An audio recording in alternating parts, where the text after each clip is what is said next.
고등학교 3학년 모의고사까지 도약되지 않는 아이들이 대다수일 텐데요. 영동고 내신 웬만큼 빨리 정확하게 센스있게 읽지 않고서는 1등급, 2등급 나오기가 굉장히 힘들어요. 자, 제가 정확한 기준점을 제안 드릴게요. 안녕하세요. 손나래 선생님입니다. 드디어 새학기가 시작되었습니다. 새 교복을 입고 집을 나서는 우리 아들의 모습에 정말 마음감이 교차하셨을 텐데요. 동시에 걱정과 불안감도 함께 하셨으리라 제가 믿습니다. 한 분 한 분 모시고 제가 이야기를 나누고 싶지만 여의치 않아 제가 작은 간담회를 한번 찍어보려고 이 자리에 앉았습니다. 제가 요즘에 정말 자주 받는 질문들을 토대로 몇 가지 답변을 조금 추려보았는데요. 어머님들 아마 간지러웠던 부분들을 제가 긁어드릴 수 있었으면 좋겠습니다. 첫 번째 질문입니다. 선생님, 저희 아이요. 중학교 때 시험 보면 100점 또는 1개 정도 실수로 틀렸었는데요. 영동고 내신 얼마나 할 수 있을까요? 라고 묻는 어머님들이 정말 많았어요. 자, 제가 정확한 기준점을 제안 드릴게요. 만약에 우리 아이가 고등학교 3학년 모의고사 문제를 유추해서 감으로 때려 맞춰서 80점대 후반 또는 90점대가 나온다 라고 한다면 2등급 또는 3등급 나올 가능성이 있습니다. 그리고 또 우리 아이가요, 고등학교 3학년 모의고사 문제를 정확히 알고 근거를 잡아내면서 푼다 라고 하신다면 1등급 나올 가능성 굉장히 높습니다. 그리고 고등학교 3학년 모의고사까지 도약되지 않는 아이들이 대다수일 텐데요. 고등학교 3학년 모의고사 도약까지 얼른 1년 안에 채워내셔야 합니다. 그 아이들은 정말 1년 내내 4번의 시험을 거치면서 점수 생각하지 말고 등급 생각하지 말고 철저하게 단어와 독해에 매달리셔야 합니다. 특히나 내신으로 학교를 보내고 싶으시다면 빨리 서두르셔야 합니다. 왜냐하면 학교 문제 자체가요, 내신 대비로 대비될 수 있는 시험 문제가 아니기 때문입니다. 고등학교 3학년 수준의 독해를 요하는, 동시에 내신의 까다로움을 충족시켜야 하는 그런 센스를 요하는 시험이기 때문이에요. 지난주까지 손나래 영어학원에서는 2주 특강으로 내신 프리뷰 수업 진행했었는데요. 그 반에서 고등학교 3학년 모의고사 문제를 어느 정도 감으로 풀어낼 수 있는 우리 아이가 30문제 중에 서술형을 제외하고 5문제, 6문제 정도 틀렸더라고요. 그리고 정확하게 고등학교 3학년 모의고사를 풀 수 있는 아이가 1~2개 정도 실수를 해서 문제를 풀었더라고요. 참 아이러니한 것 같아요. 고등학교 3학년 모의고사에서 80점대 후반 또는 90점대가 나오는 우리 아이들이 고등학교 1학년 내신 문제를 풀었는데 실력 발휘를 잘 하지 못하는 모습을 보고 제가 정말 묘한 기분이 들었어요. 그러니까 정말 내신 문제에는 굉장히 까다롭고 함정을 미묘하게 파놓은 그런 뭔가가 있고 그 디테일이 정말 한 끗 차이더라고요. 두 번째 질문이에요. 비슷한 맥락인데요. 선생님, 저희 아이는요, 선행이 전혀 되어 있지 않고요. 영어를 아직 많이 힘들어합니다. 언제부터 영어가 주 1회가 되었는지 모르겠어요. 부족하면 주 2회든 3회든 시간을 할애해야 하는 것이 기본 중에 기본이에요. 그리고 제가 정말 아찔할 때가 언제냐면요, 수강생이 많아지면서 자리만 채우는 수강생이 생기기 시작했다는 거예요. 의욕도 없고요, 눈에 힘도 없고요, 정말 영혼이 빠져나간 상태로 자리만 채우는 그런 수강생이 생겼다는 것이 저한테는 살짝 아찔한 일들이라고 생각을 해요. 근데 저는 그 꼴 못 봐요. 저는 선생으로서 정확한 방향을 제시해줘야 하거든요. 저는 그런 아이들 무조건 속아냅니다. 어떻게 속아내냐? 부모님께 전화를 드립니다. 어머님, 우리 아이 지금 단체 수업에서 전혀 적응하고 있지 못합니다. 1대1 수업으로 한 3개월에서 6개월 정도 감 잡고 그리고 그룹 수업으로 들어올 수 있게 해주세요 라고 말씀드리면 반응이 총 3가지 중에 하나예요. 하나는요, 선생님, 저 우리 아이 학원 가는 것만으로도 너무 고맙거든요. 선생님 만나러 가는 거, 그거 하나로 그냥 저는 만족해요. 두 번째 반응은요, 조금 조심스러운데요. 선생님, 저희 아이 데리고 지금 장사하세요?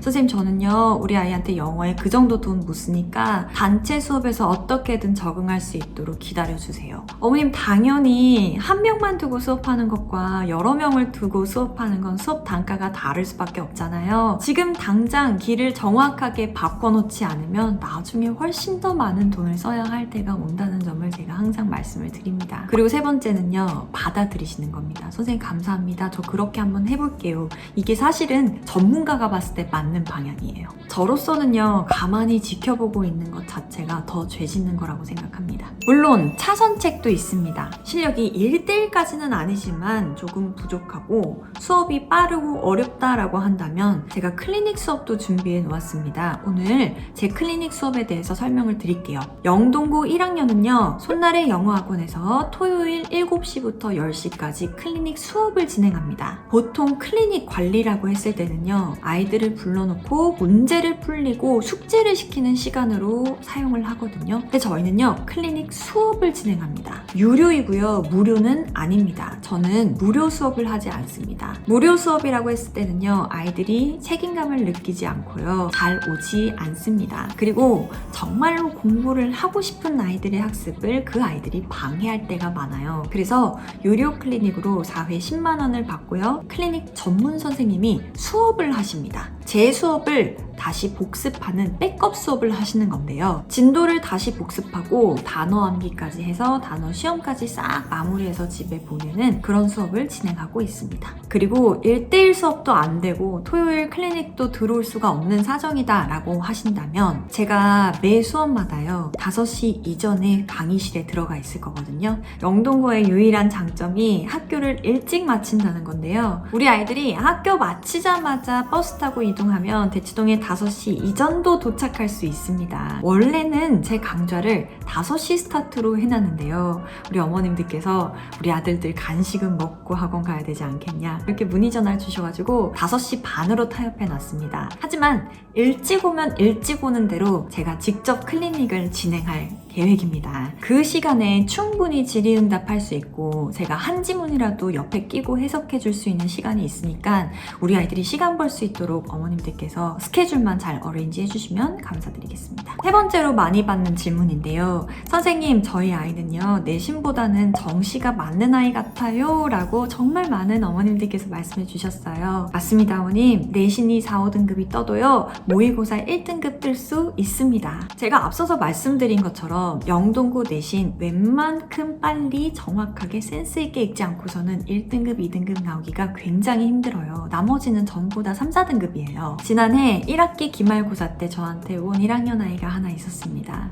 첫 번째 시험에서 완패를 당한 거죠. 저는 그 완패의 원인이 공부 방법을 몰랐다라고 이야기하고 싶은데요. 1학기 기말 때부터 2학기 중간고사, 기말고사 3번의 시험을 저와 함께 나고 이 겨울을 혹독하게 공부했어요. 그리고 얼마 전에 저한테 그러더라고요. 선생님, 저 독서실에서 2학년 모의고사 풀어봤는데요, 딱 90점 나왔어요. 저한테 이렇게 얘기하더라고요. 2학년 모의고사 1등급 나왔다라는 말이 어느 분한테는 당연하게 들릴지 모르겠어요. 하지만 저와 이 아이한테는 절대 당연한 게 아니었어요. 친구들이 옆에서 막 박수 쳤어요. 대단한 거예요. 다른 아이들의 2, 3년을요, 이 아이가 6개월 만에 따라잡은 겁니다. 그 중심엔 자기수도 학습이라는 키워드가 있었습니다. 제가 잘한 게 아니라요, 이 아이가 피나는 노력을 한 거예요. 저는 그래요. 잘하는 애들은요, 어딜 가도 잘해요. 하지만 못하는 애들 빚고 빚어서 1등급 만드는 것이 저의 목표여야 하고 제가 잘하는 것이어야 하고 그리고 그게 저의 보람이어야 하거든요. 수능에서 1등급 결국에는 받게 하는 것이 저의 두 번째 목표가 되는 겁니다. 마지막으로 제가 드리는 메시지입니다. 어머님, 아버님, 본질을 잊지 않으셨으면 좋겠습니다.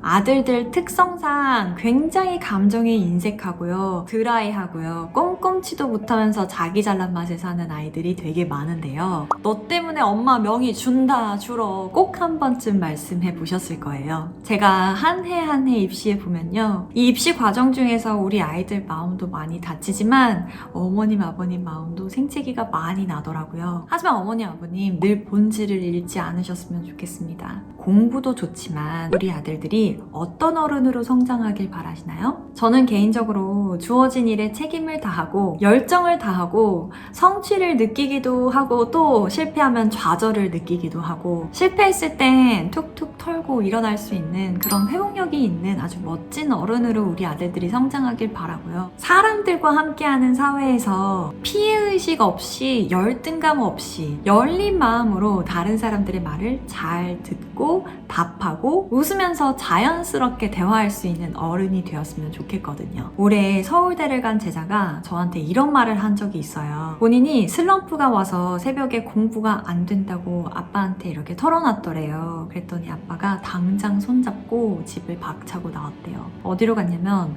서울대를 갔대요. 그래서 서울대 교정에서 새벽 내내 산책을 하고 집으로 돌아왔대요. 그리고 다음날부터 다시 공부할 힘이 생기더라 라고 저한테 이야기해 주더라고요. 어머님, 아버님, 우리 아이들 인생에 이 정도 기여는 해주셔야 된다라고 저는 감히 생각합니다. 저는 부모님의 사랑이 어떤 것인지 절절히 느끼는 그런 직업을 가지고 있습니다. 우리 아이들 옆에 끼고 공부하면요, 남학생들 교복에서요, 피존 냄새가 폴폴 풍겨요. 그럼 저는요, 우리 어머님들이 우리 아들들을 이렇게 사랑하셔서 교복 깨끗이 빨아입혀 학원 보내셨는데 나도 이 아이한테 정말 오늘 하루 따뜻하게 잘 해줘서 집에 보내야지 라는 생각이 들 때가 있어요. 사족이 길었습니다. 아무튼 새학기 우리 모두가, 저도 어머님 아버님도 우리 아이들도 모두가 유의미하게 보내는 과정이 되었으면 좋겠습니다.